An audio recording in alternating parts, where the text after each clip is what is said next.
taking a step further on the business side, if your customers aren't confident sa ibinibigay mong produkto, software, o serbisyo, kasi malalaman lang nila na, they're not using these practices ethically or our data is not secure in some degree, hindi sila magtitiwala sa iyo. Lose-lose situation din talaga yun sa long run.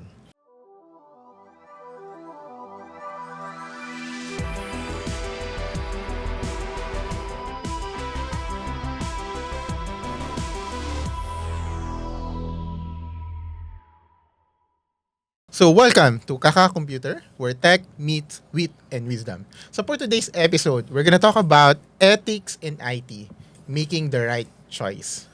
So siguro first is, ano ba yung mga most pressing concerns or ethical challenges na na-encounter nyo as IT professionals? Yeah, siguro start with Maki. Ay. Alam mo itong yung ethical question is hanggang ngayon parang pa din siya, ang hirap pa rin niyang i-navigate and I think unfortunately one of the first things that come to mind is really working with certain entities, particularly government engagements, na somehow unfortunately parang systemic na yung practice of corruption and may certain expectations na ganon. And that's the first thing, and one of the really challenging sort of engagements na I found myself in. That I think everyone else with it, not just in IT, any sort of industry who engages with certain entities nga na medyo may questionable ethical practices, parang ang hirap pumosisyon na maayos. So yeah, I'll hand it over to, I guess, why don't you go, John? What do you think? Ayan. So, lalo na sa panahon ngayon na data is power, data is everything. So, dito ako nakakita ng ethical dilemma kung saan basta-basta na lang kinokollect yung data at hindi lahat ng kumpanya, entities, or whatever groups out there ay alam kung paano siya properly i-handle. So, ano nangyayari? Minsan, yung data out there in the open, ready to be attacked. Parang ganon.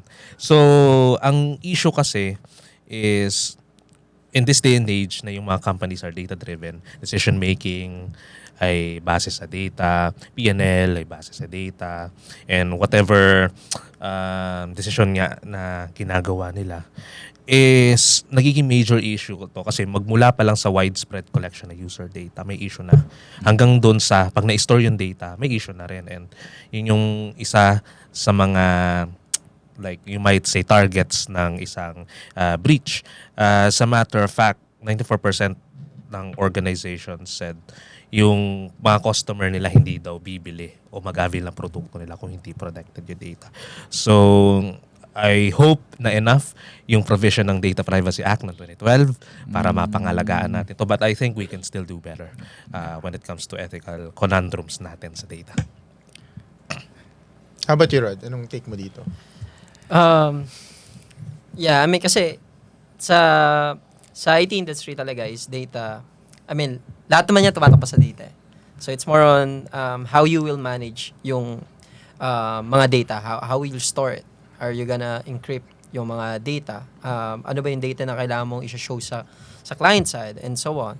So kaya nagkakaroon ng mga tinatawag na SOC 2 compliances, diba? Yung mga compliances for security ng data just to make sure na yung mga how do you store the data, yung mga architecture ng mga systems and so on is pasado siya dun sa mga compliance related sa security.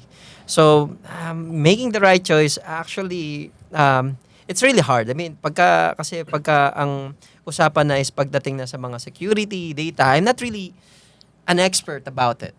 But I do have an idea ano yung mga possible na security concerns. Pero yung pagiging expert, how you will make it secured, dun yung parang hindi pa ako ganun ka sobrang expert about it. But I think at least on the dev side, since I'm a software engineer, we should always think kung ano yung mga nire-return natin sa clients. Kasi most of the time, mga developers are just, okay, create ka ng ganito, endpoint, and then show it to the clients, and that's it.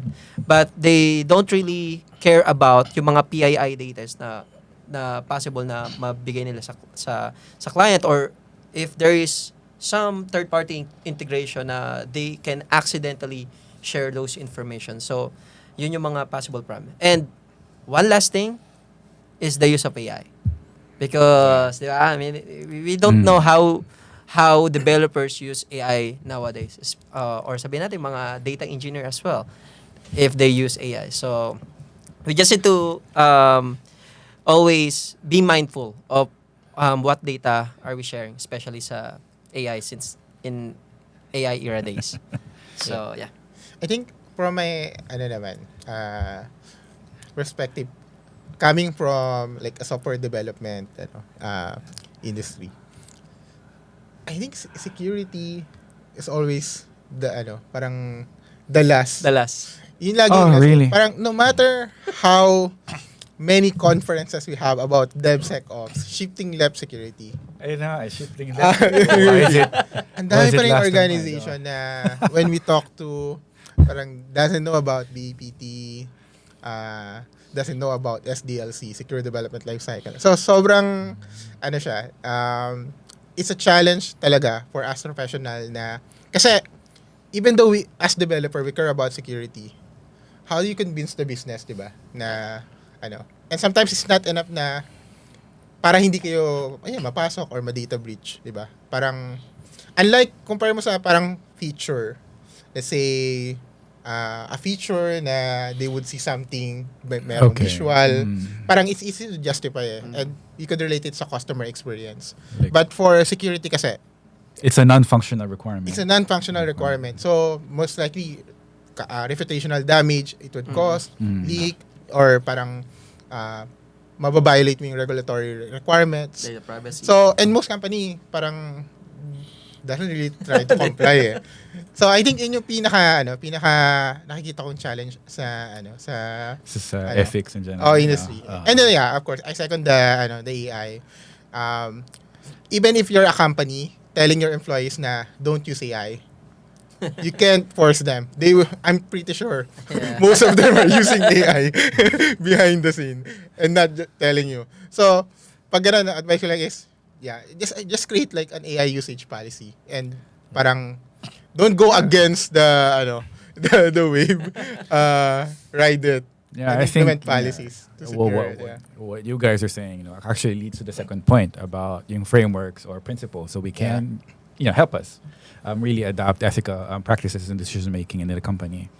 I think one of the first measures that any sort of organization can adopt, just to kind of really force yung compliance and ethical practices into how we do things within an organization. So, yun nga, it was interesting na yung response leads to the second point. I guess yung shady thing about yung AI is that, everything's still kind of experimental, specifically for generative AI. Because as far as we know, AI has been around for decades now. Yung more on the predictive side of AI. Pero yung generative AI has been kind of, hyped up in the recent few years. And now they're putting guardrails around the usage of AI just to make sure na PII does not leak in and out. Pati yung mga tawag dito, yung mga system settings ba na hindi ma-expose. Configurations or something. White Cloak Technologies is a custom software development company. They build mobile and web applications. They work with leading brands in banking and real estate. Visit their website at www.whitecloak.com to know more.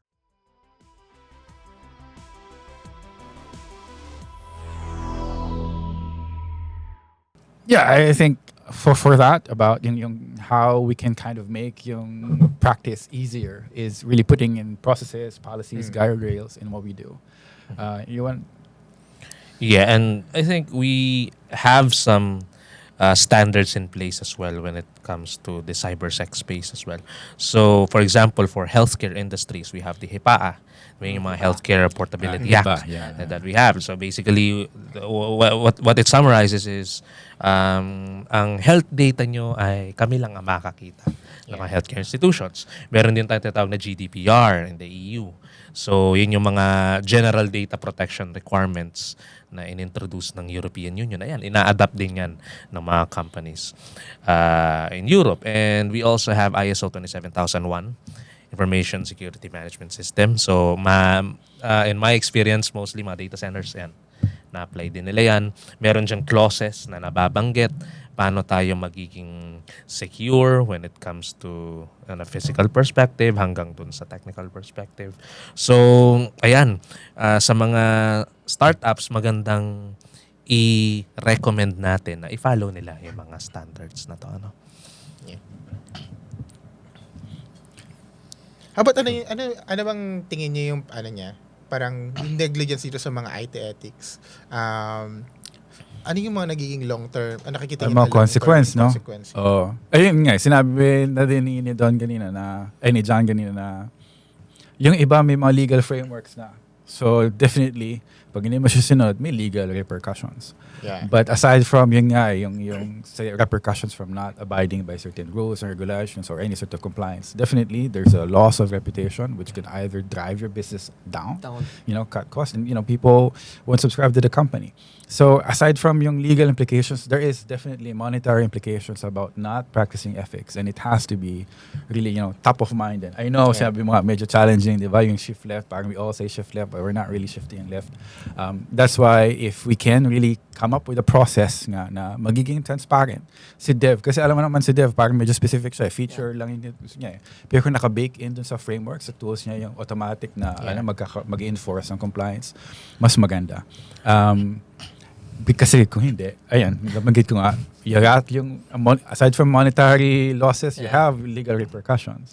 And ano ba? And and to take a step further, yung nabanggit niya kanina na merong reputational risk when it comes to ganitong ethics in IT. Kasi taking a step further on the business side, if your customers aren't confident sa ibinibigay mong produkto, software, o serbisyo, kasi malalaman lang nila na they're not using these practices ethically or our data is not secure in some degree, hindi sila magtitiwala sa iyo. Lose-lose situation din talaga yun sa long run. Mag-i-start talaga siya sa company kasi like what I said, like what Maki said, 'di ba? Sa mga developers kasi, sa akin kasi perspective ko dev. So nandoon ako sa tech lead pa nagde-dev pa ako. So parang usually kasi mga nasa isip ng dev is just to build a product without any considering yung securities and stuff and so on. So I think one of the possible solutions that we can do is the company itself should have this policy enforced to all of his employees, or at least put it as a requirement when building the application. Kasi it's really easy to forget those security concerns, especially if you are a software engineer. And yun nga. So like ang pinaka magandang solutions as well is yung mga compliances. So even though if you're not applying for those GDPR or HIPAA or SOC 2 compliance, it is better to have an idea how it works, right? I mean, at least you have a glimpse of, we don't want to share the PII data on the client side. So we have this idea or context that we can be aware when we are developing our applications. Kasi nga, yun nga, nabanggit na nila yung mga consequences na possibly if you have this security concern in your application, possibly ma-drag down yung company nyo and malus yung